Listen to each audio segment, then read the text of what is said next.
एक छोटे से गांव में मीरा नाम की लड़की रहती थी। उसके पिता एक साधारण किसान थे और माँ घर संभालती थीं।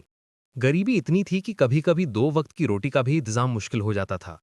लेकिन मीरा के सपने बहुत बड़े थे। वो शिक्षक बनकर अपने गांव के बच्चों को पढ़ाना चाहती थी, ताकि कोई बच्चा सिर्फ पैसों की वजह से अपनी पढ़ाई ना छोड़े।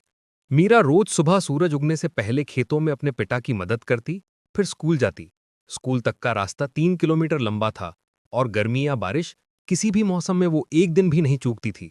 उसके पास ना अच्छे कपड़े थे, न जूते, लेकिन उसकी आंखों में हमेशा चमक रहती थी, उम्मीद की चमक। गांव के कई लोग उसका मजाक उड़ाते थे।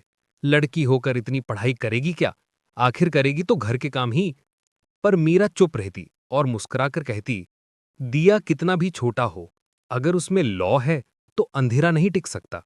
उसके स्कूल में एक दिन जिला स्तर की परीक्षा की घोषणा हुई। विजेता को छात्रवृत्ति मिलनी थी। मीरा ने ठान लिया कि वो ये परीक्षा जरूर जीतेगी। दिन रात पढ़ाई में जुट गई। कई बार तेल खत्म हो जाता तो वो चांदनी में बैठकर पढ़ती।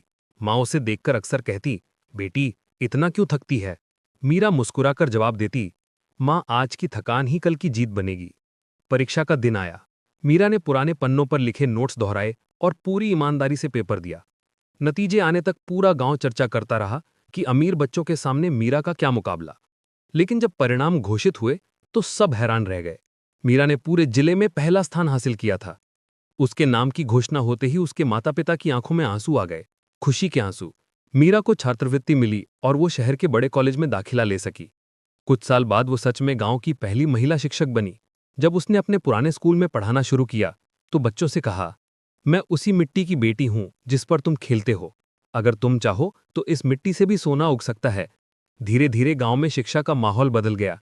बच्चे अब सपने देखने लगे और हर दीपावली पर जब गांव के घरों में दिए जलते तो सब लोग मीरा को याद करते, क्योंकि उसने अपने जीवन से साबित कर दिया था, दिया छोटा हो सकता है पर उसकी लौ दुनिया बदल सकती है।